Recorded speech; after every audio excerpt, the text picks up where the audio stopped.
Kokok ibnu Amr, nama lengkapnya Kokok bin Amr At-Taimi, seorang penyair Arab terkemuka. Ia termasuk pemimpin pasukan berkuda dan pahlawan Arab di masa jahiliyah dan pada masa Islam. Ia adalah saudara Asim bin Amr At-Taimi, seorang penyair dan penunggang kuda yang handal. Nah, dia penyair ya ternyata ya. Ia pernah mengatakan, Rasulullah pernah bertanya kepada saya, apa yang telah kamu siapkan untuk berjihad? Kira-kira apa, Dek? Tahu. Apa? Nyawa. Nyawa? Siapnya tuh nyawa dengan beribadah. Terus? Siap-siap mati. Siap-siap mati kalau? Nyawa ada. Nah, ibadah. Betul, ibadah atau Terus bersiap-siap untuk syahid. iya. Dijawab oleh Kokok.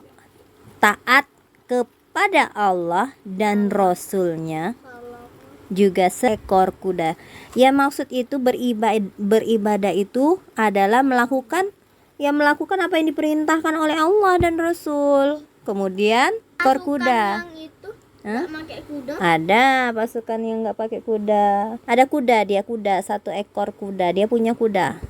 Kokok ini ya. Kuda itu bagi bagi zaman dulu, zaman perang Rasulullah itu adalah hewan yang lincah. Ya memang untuk kendaraan. Iya, di dalam perang, Mas. Burung unta ndak ikut perang kan? Kata Rasulullah, jawabannya apa? Itu merupakan persiapan yang paling maksimal. Jadi persiapan yang maksimal itu yang dibutuhkan cuma 3 aja. Taat kepada Allah dan Rasul, taat kepada Allah, taat kepada Rasul, dan memiliki kendaraan atau kuda atau peralatan maksimal itu ya. Abu Bakar pernah mengatakan orasi Kokok di hadapan para prajurit, lebih dari 1000 prajurit. Jadi Kokok ini pernah mengungkapkan pendapatnya di depan 1000 orang prajurit karena dia pemimpin. Nah, berarti dia itu dipercayai oleh banyak orang, oleh pasukannya. 1000 orang, banyak. Khalid bin Walid pernah meminta bala bantuan kepada Abu Bakar saat mengepung kota Al-Hira. Kemudian Abu Bakar mengutus Kokok bin Amr sambil berkata, tak ada satu pasukan musuh pun yang akan dapat mengalahkan orang seperti dia. Saking percayanya Abu Bakar kepada Kokok. Karena Kokok ini termasuk pemimpin yang gagah, dia pandai berkuda ya. Ia bergabung bersama pasukan Ali bin Abi Thalib pada perang Siffin dan perang Jamal. Ia tinggal di Kufah dan ikut pada perang Yarmuk dan perang Qadisiyah. Ia pernah berhasil membebaskan Damaskus, negeri di daerah Timur Tengah sana dekat Mesir, kemudian sebagian wilayah Persia. Dalam perang Yarmuk, Khalid bin Walid, nah ternyata ya, Khalid bin Walid pun pernah menyuruh Kokok dan Ikrimah untuk mengobarkan. Yang waktu itu yang di persahabatan itu. Oh, ada ceritanya. yang 3 orang itu ya. Dalam perang Yarmuk, Khalid bin Walid menyuruh Kokok dan Ikrimah untuk mengobarkan api perang, memulai pertempuran. Jadi dikasih semangat oleh Kokok agar pasukan itu memang betul-betul berperang karena Allah. Ia adalah salah satu di antara 4 orang yang diutus Umar bin Khattab untuk membantu pasukan yang dipimpin oleh Amr bin As di Mesir. Amr bin As meminta bantuan untuk membebaskan wilayah Mesir. Dalam surat yang ditulis Umar kepada Amr bin As, bertuliskan seperti ini. Aku utus kepadamu beberapa orang prajurit, di mana satu prajurit di antara mereka sebanding dengan 1000 prajurit. Di tangan mereka, wilayah Mesir akhirnya berhasil dibebaskan. Jadi inilah apa yang disampaikan oleh Umar untuk Amr bin As. Nah, ya, pasukan-pasukannya itu berisi prajurit-prajurit terpilih. Bayangkan saja satu prajurit seperti 1.000. Kekuatannya itu seperti 1.000. Saking kuatnya satu orang prajurit itu. Ya karena mereka terlatih handal. Ada yang handal dalam berpedang. Handal. Handal tuh hebat. Ya. Jadi nah, di situ ada kok. Ya. Dalam perang Qadisiyah, iringan gajah Persia mengganggu pasukan berkuda kaum muslimin. Kalau penembak gitu. Ada penembak pemanah, yang ada penembak nggak ada di situ. Karena apa? Karena mereka itu kan senjata itu terbatas, tidak seperti orang Israel. Kalau orang Israel tuh senjata mereka itu kan dikasih oleh Amerika. Ya itu kata yang di Instagram pas itu padahal kami masih memakai senjata yang masih rendah belum yang Iya maksudnya yang lebih kuat kan kehancurannya. Iya memang karena mereka itu mahal Mbak kalau orang Israel, sedangkan kita orang pejuang Hamas itu, pejuang Palestina itu tidak memiliki senjata yang hebat. Lihatlah mereka, coba ada nggak mereka? Iya ada nggak mereka tank? Nggak ada. harusnya itu pakai tanknya dulu yang terus dihancurin nanti. Iya. Itu belum terlepas itu ngapa tidak diambilnya Bang? Ya nggak tahu juga. Gitu. Nah lanjut ya. Nah ini dalam perang Qadisiyah, iringan gajah Persia mengganggu pasukan berkuda kaum muslimin. Jadi banyak sekali gajah Persia. Iya. Gajah Persia itu ya pada saat perang Qadisiyah.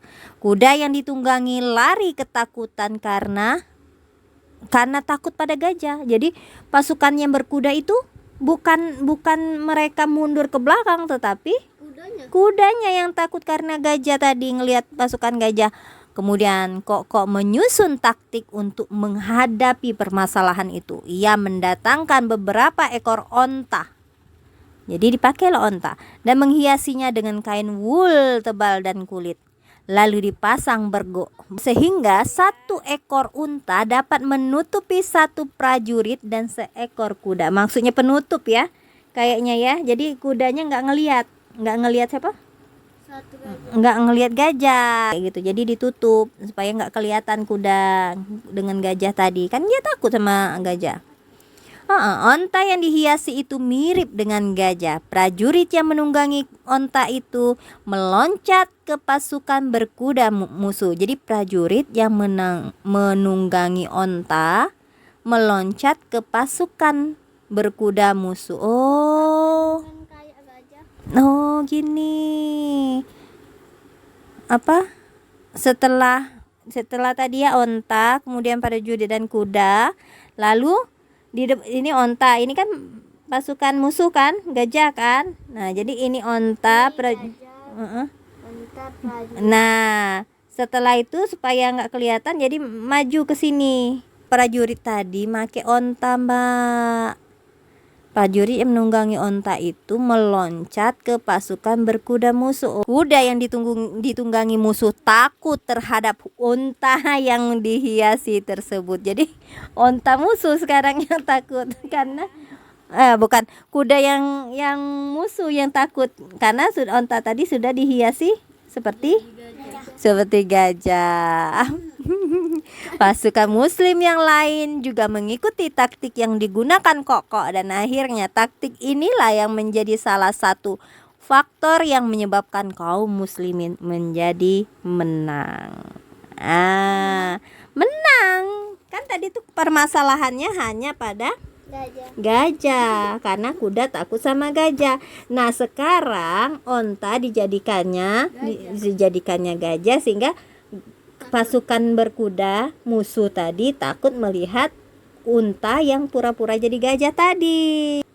Dalam perang Qadisiyah, Kok berhasil membunuh Rustum ya, panglima perang tentara Persia. Rustum ya, ingat ya. Pada perang Qadisiyah Kondisi ya. berhasil Rustum itu terbunuh. Umar bin Khattab Kacir pasukannya. Iya, kalau nggak ada pemimpin. Umar bin Khattab pernah menulis sepucuk surat kepada Sa'ad bin Abi Waqqas. Dalam surat itu, Umar bertanya, siapa pasukan berkuda yang paling hebat dalam perang Qadisiyah? Apa balasannya? Kok. Bapaknya berbunuh. Sa'ad membalas suratnya dan berkata, aku tidak melihat prajurit yang sehebat Kok bin Amr. Dalam satu hari, ia menyerang musuh sebanyak 30 kali. Dalam setiap serangan, ia berhasil membunuh satu prajurit musuh. Jadi, kalau dia satu hari itu 30, setiap serangan dia membunuh satu prajurit musuh. Bisa jadi Kalau 10 hari itu 300. Iya, bisa jadi pada saat dia menyerang itu ada yang terkena sabetan, akibatnya luka saja, tidak terbunuh. Ada biasanya pertempuran seperti itu. Ya, ia berhasil merampas pedang milik Hercules, Raja Romawi, perisai milik Bahram, Raja Persia, perisai milik Khakan, perisai dan pedang milik Na'mam, dan berbagai kejadian ia sering memakai. Ya, untuk berperang kan pakai perisai. Nah, dalam berbagai kegiatan ia sering kali memakai pedang milik Hercules dan perisai milik Kisra sebagai perhiasan. Kisra itu kerajaan Persia yang runtuhnya kerajaan Persia. Itu kan dikasih syarat lahir Nabi Muhammad ya. Dalam pembebasan Al-Madain, Sa'ad bin Abi Waqqas berdoa memohon keselamatan dari pertolongan. Keselamatan dan pertolongan dari Allah. Sa'ad adalah salah satu sahabat Nabi yang doanya dikabulkan oleh Allah. Dalam perang ini tidak ada satu pasukan muslim pun yang gugur. Berarti nggak ada hebatnya. Hanya ada satu pasukan yang terjatuh dari kuda tunggangan, yaitu Kok bin Amir. Tapi dia tidak syahid. Di dalam pertempuran Jalulah, Sa'ad bin Abi Waqqas menugaskan Kok di barisan depan. Dalam peperangan Jalulah, Sa'ad bin Abi Waqqas menugaskan Kok di garis depan pasukan atas instruksi dari Umar bin Khattab. Dalam pertempuran Nahrawan, pasukan Persia berhasil mengepung pasukan garis belakang kaum muslimin. Saat itu Nu'man bin Mukrin menyuruh Kok. Ya, alhamdulillah dong. Luka pasti, tapi kalau syahid nggak ada, alhamdulillah. Nu'man bin Mukrim menyuruh Kok untuk menerapkan strategi bersama beberapa personil pasukan berkuda. Strategi ini diterapkan Kok dengan cermat. Ia memanah pasukan Persia lalu mundur ke belakang. Setelah mana dia mundur. Itu strategi. Setelah satu pasukan berhasil memanah, langsung ke belakang kayak gitu ya. Biar ketahuan siapa. Iya. Biar kelihatan pasukannya bertambah banyak. Padahal pasukannya cuma itulah, tapi berganti orang saja ya. Pasukan Persia mengejarnya, lalu ia mundur. Pasukan Persia terus mengejarnya. Ia menampakkan bahwa dirinya lari karena kejaran mereka, sampai akhirnya seluruh pasukan Persia turut mengejarnya. Jadi satu pasukan mengejarnya, kemudian dia mundur kan, manah kan. Kemudian dia memanah lagi, mundur lagi, dikejar lagi sama pasukan. Akhirnya Apanya yang dikejar? si Kok tadi dikejar sama pasukan Persia. Akhirnya seluruh pasukan Persia turut mengejarnya. Setelah itu baru pasukan kaum muslimin menyerang mereka. Itu strateginya ya.